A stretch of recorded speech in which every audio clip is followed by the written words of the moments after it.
पश्चात ऐसा हुआ कि परमेश्वर ने इब्राहिम से यह कहकर उसकी परीक्षा की कि हे इब्राहिम, उसने कहा, देख, मैं यहाँ हूँ।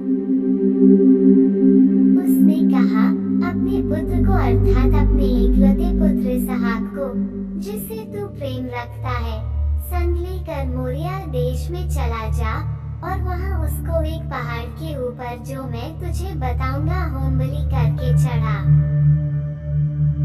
सो इब्राहिम बिहान को तड़के उठा और अपने गदहे पर काठी कसकर अपने दो सेवक और अपने पुत्र इसहाक को संग लिया और होम बलि के लिए लकड़ी चीर ली।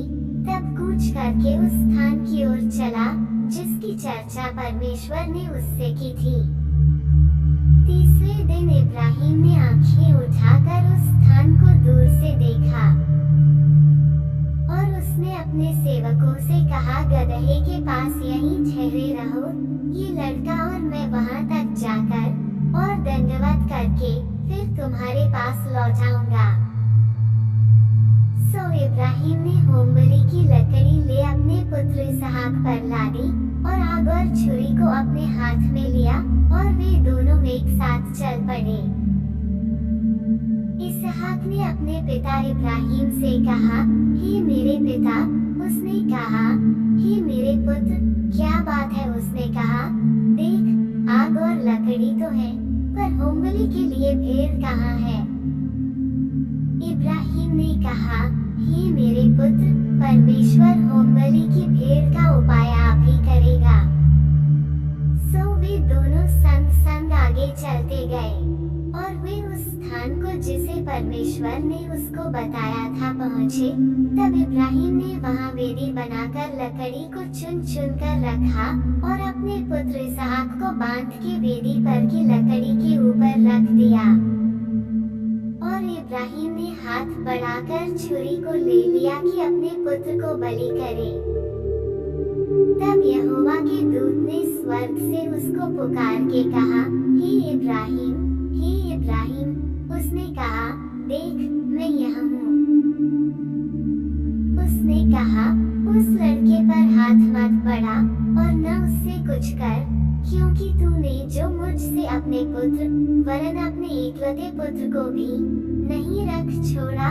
इससे मैं अब जान गया कि तू परमेश्वर का भय मानता है।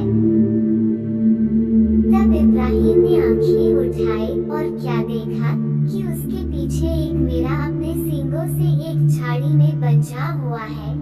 सो इब्राहिम ने जाके उस मेढ़े को लिया और अपने पुत्र की संति होम बलि करके चढ़ाया। और इब्राहिम ने उस स्थान का नाम यहोवा यिरे रखा। इसके अनुसार आज तक भी कहा जाता है कि यहोवा के पहाड़ पर उपाय किया जाएगा। फिर यहोवा के दूत ने दूसरी बार स्वर्ग से इब्राहिम को पुकार के कहा, यहोवा की यह वाणी है कि मैं अपनी ही यह शपथ खाता हूँ कि तूने जो ये काम किया है कि अपने पुत्र वरन अपने एकलौते पुत्र को भी नहीं रख छोड़ा।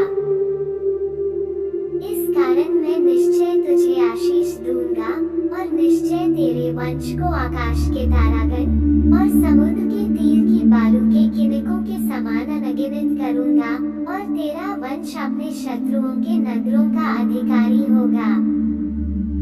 और पृथ्वी की सारी जातियां अपने को तेरे वंश के कारण धन्य मानेंगी, क्योंकि तूने मेरी बात मानी है।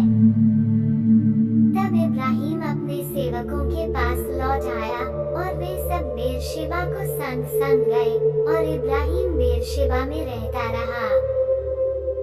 इन बातों के पश्चात ऐसा हुआ कि इब्राहिम को ये संदेश मिला कि मिल्का के तेरे भाई नाहोर से संतान उत्पन्न हुए हैं। मिल्का के पुत्र तो ये हुए, अर्थात उसका जेठा ऊस और ऊस का भाई बूज और कमूएल जो अराम का पिता हुआ। फिर केसेर, हजो, पिल्दाश, यिदलाप और बतूएल। इन आठों को मिल्का इब्राहिम के भाई नाहोर के जन्माए जनी और बतूएल ने रिबका को उत्पन्न किया। फिर नाहोर के रूमा नाम एक रखेली भी थी, जिससे तेबह, गहम, तहश और माका उत्पन्न हुए।